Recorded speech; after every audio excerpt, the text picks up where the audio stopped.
Hey everyone, Daniel here from Twin Bytes with another tutorial for you. This time I'm using a little program called Doodly.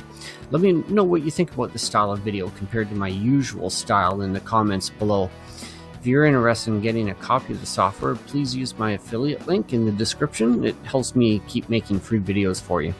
So anyway, in this video, I'm going to explain why I feel safer carrying around a lot of cash in my wallet, risking getting mugged, versus using an e-transfer, and how you can do e-transfers safely.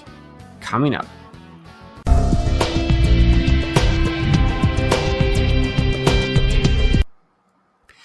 So you might wonder, first off, why does a computer tech seem so anti-technology? E-transfers is the future, and the future is like yesterday, so get with the times, dude.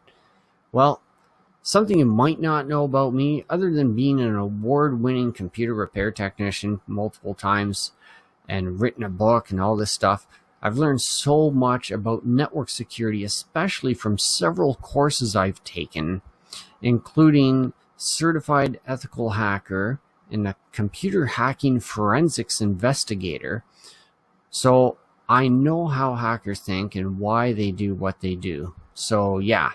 Knowing the things I know make a little more cautious, or they make me a little more cautious with how I use technology. And so I'm going to share with you how to protect yourself with e-transfers.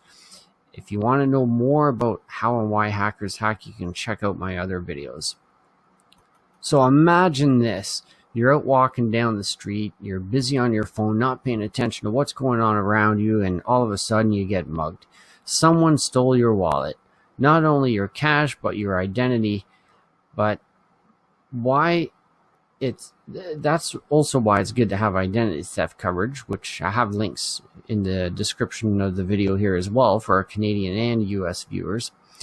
Now, the good news about getting mugged are, because it's local, you know it happened, you know when it happened, you saw who did it. Even if they're wearing a mask and you can't really see their face, you can actually see them walking or running away. And you know they are local in your jurisdiction, so the police can actually help you. So have you ever been mugged? Let me know in the comments below. Now, imagine this other story. You're at home on your computer. You visit a website. You don't realize it was compromised, and you just opened the door for a hacker to get into your system. They now have access to your computer and your emails. What's this got to do with e-transfers? Well, if it's not obvious, e-transfers involve email, and even though you send an e-transfer through your secure banking account, the person receiving it is getting it in their email inbox. So if their email is not secure receiving it, or your email is not secure if you're the recipient, then whoever's receiving that e-transfer is at risk. So the bad things about this are that you may not even know it happened until it's far too late. You don't know exactly when and where you got compromised. You have no clue who did it, and most likely they're in another country outside of your jurisdiction, so there's no way the police are going to help you. Technology has evolved a lot from the original bartering only system, from trading gold and silver, cash. We went to debit, credit cards, and now e-transfers. We even got Bitcoin. So since we've made it easier for us to exchange money, it's also easier for the hacker. Have you ever been a victim of online scams? Let me know in the comments below. So we've now gone from people having to get guns and mass rob banks to now people stealing money from anywhere, sitting in their underwear at their computer in the comfort of their own homes overseas. It's so easy to do, and they know they can make a lot of money doing it, so they continue to do it. If you think you can trace them, think again. They mask their IP address so you can't find them, even with their abilities to track them, but the time it takes to find out their real IP address, it's changed so many times that the internet provider, they don't keep that type of history. you'd basically never find them, and police won't help because you're outside, or they are outside of their jurisdiction. So it's all on you to practice safe measures in sending and receiving e-transfers. When I first agreed to start receiving e-transfers, I received emails from the person telling me what the password was. Not all of them, a couple it happened to. And if it's not obvious to you why that's so bad, it's because if my email was hacked, the hacker could not only receive the e-transfer to deposit into their own account, but the sender provided the password so they can actually deposit the money. Once that's done, the sender gets notification the money was deposited, but you don't have the money. The hacker does. You go back to the person who sent the money, tell them you tried depositing it, but it says it's already been deposited, obviously, because the hacker has it. So the sender tells you that they can see it's been deposited. They sent you the email to your address, so they're not sending you any more money. You're basically screwed.